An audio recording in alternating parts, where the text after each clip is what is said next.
June 1st, 1999. American Airlines Flight 1420 lifts off into the night. A short trip to Little Rock, but a deadly storm is waiting. As thunder roars and lightning strikes, the MD-82 battles fierce winds. The crew fights to land, but in minutes, their decisions will seal the fate of 145 lives, and turn a routine flight into tragedy.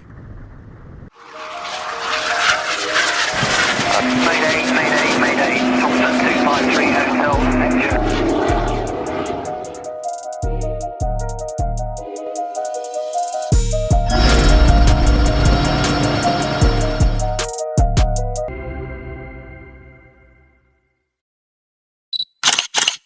It is the evening of June 1st, 1999. Dallas-Fort Worth International Airport buzzes with its usual activity. Among dozens of flights preparing for departure, one aircraft stands ready at the gate, an American Airlines McDonnell Douglas MD-82, tail number N215AA. Its mission, Flight 1420 to Little Rock, Arkansas. On board will be 139 passengers and 6 crew members. Most are business travelers returning home. Some are students, others are families. For them, this is just a short, ordinary domestic flight, scheduled to leave at 8:28 p.m. Central Time and arrive less than 2 hours later. But the evening skies over Dallas are anything but ordinary. A line of powerful thunderstorms begins building across the Midwest, stretching into Arkansas. Departure is delayed. Flight 1420 sits at the gate, passengers waiting, crew waiting, the weather slowly worsening. The crew knows their duty time is running out. FAA rules limit how long they can legally fly before rest is required. And so, with pressure mounting, every minute on the ground feels heavier. Finally, after an hour of delay, the gate agent gives the word. Boarding is complete. Clearance is given. At 10:40 p.m., Flight 1420 pushes back from the gate. By now, night has fallen, and the storm ahead is growing fierce. At 10:50 p.m., the MD-82 lines up on the runway at Dallas-Fort Worth. Captain Richard Bushman, an experienced pilot with over 10,000 flight hours, takes control. Beside him sits First Officer Michael Origel, 35 years old, with just 182 hours on the MD-80 series at American Airlines.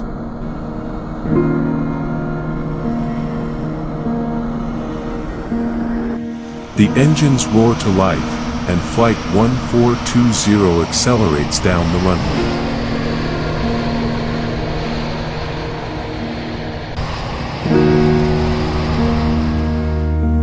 The passengers feel the familiar push into their seats. Moments later, the aircraft lifts into the stormy night sky, leaving Dallas behind.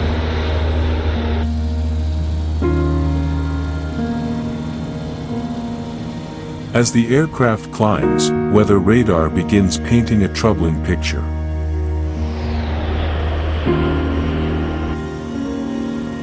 The skies between Dallas and Little Rock are turbulent, towering cumulonimbus clouds, flashes of lightning, wind shear warnings.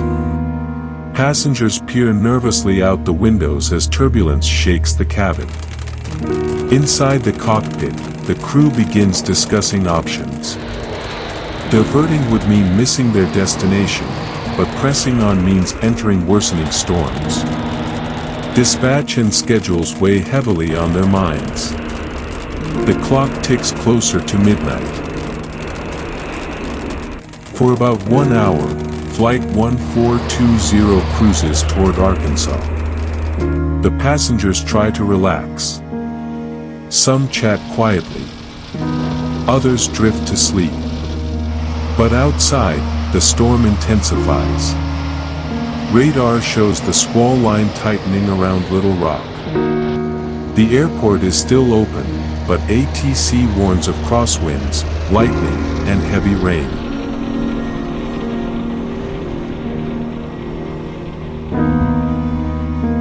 Controllers advise caution. Yet the crew believes they can make it.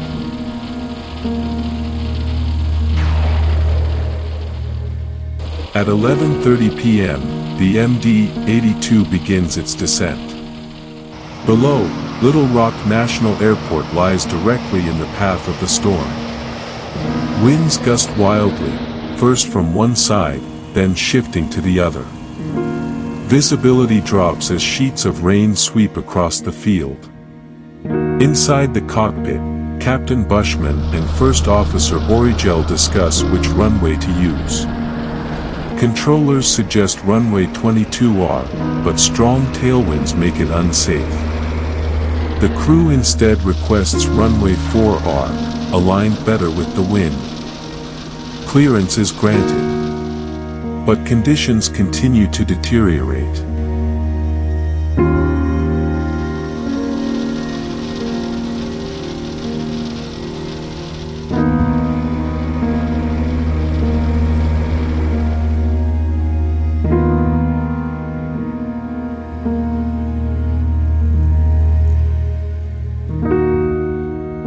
By now, it is nearly midnight.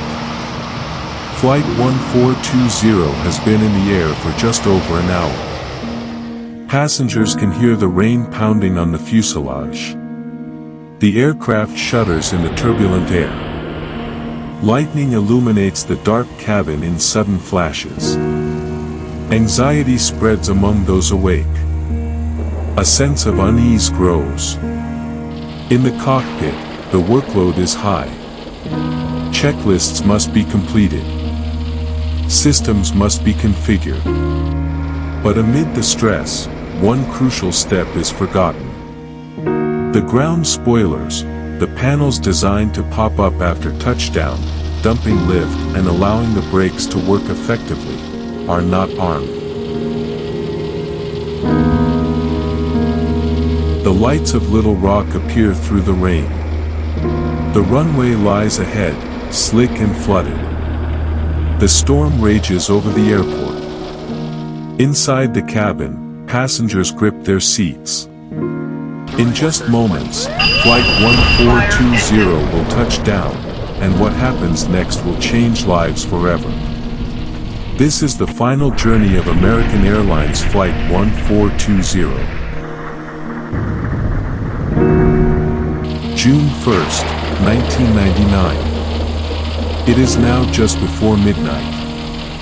American Airlines Flight 1420 descends into Little Rock, Arkansas. The storm is directly over the airport, winds gusting, rain hammering the runway, lightning flashing across the night sky. At 11:49 p.m., the MD-82 crosses the runway threshold. Captain Richard Bushman is flying manually. The aircraft touches down hard, too far down the slick runway, and at a dangerously high speed. Seconds later, Flight 1420 veers off the end of runway 4R at more than 100 miles per hour. The aircraft smashes through a steel localizer array, shattering its nose. It plows through the perimeter fence, careens down an embankment, and slams into a pier of the approach lighting system. The fuselage fractures. Fire erupts. Inside the cabin, chaos explodes. The forward section is crushed. Captain Bushman is killed instantly in the cockpit. Passengers near the front suffer devastating injuries. Others in the center and rear are stunned, but alive. Amid the smoke and flame, cabin crew members leap into action, shouting commands, forcing jammed exits open. Emergency responders rush to the scene, but the wreckage is difficult to reach. The aircraft has come to rest beyond the runway, down an embankment. Fire trucks and ambulances navigate mud and debris in heavy rain. Still, within minutes, rescuers pull survivors away from the smoldering fuselage. Many owe their lives to the cabin crew, who kept order in the midst of unimaginable terror. The next morning, the National Transportation Safety Board, NTSB, dispatches a full investigation team. The wreckage tells a chilling story. Pieces of the fuselage are scattered across the floodplain. The cockpit voice recorder and flight data recorder are recovered. Investigators replay the final 30 minutes of cockpit conversation, second by second. Feels a cockpit under immense stress. The captain and first officer struggle against the storm, their workload overwhelming. Critical checklist items are skipped. And at the most vital moment, arming the spoilers, is forgotten. The NTSB concludes that the crew pressed ahead into unsafe weather, exceeded crosswind limits for landing, and failed to configure the aircraft properly for touchdown. Fatigue and time pressure also played major roles. The captain had been awake for nearly 16 hours. His judgment was clouded. American Airlines faced lawsuits from survivors and families of the victims.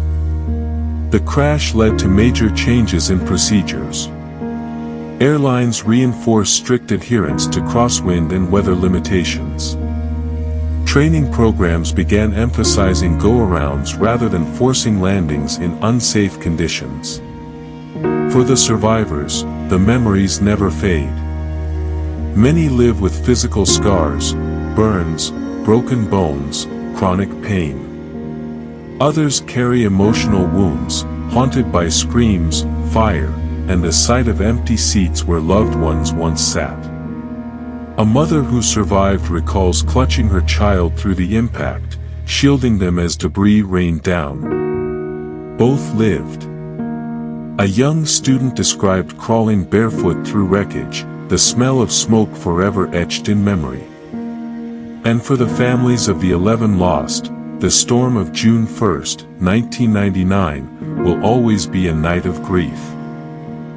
American Airlines Flight 1420 was supposed to be a short, routine journey. Instead, it became a lesson written in blood and fire. A lesson about weather, pressure, fatigue, and human error. 11 lives were lost. 134 survived, forever changed. From that night forward, aviation carried new safeguards to prevent such tragedies. But for those who were there, the storm of Flight 1420 will never pass. This is the legacy of Flight 1420.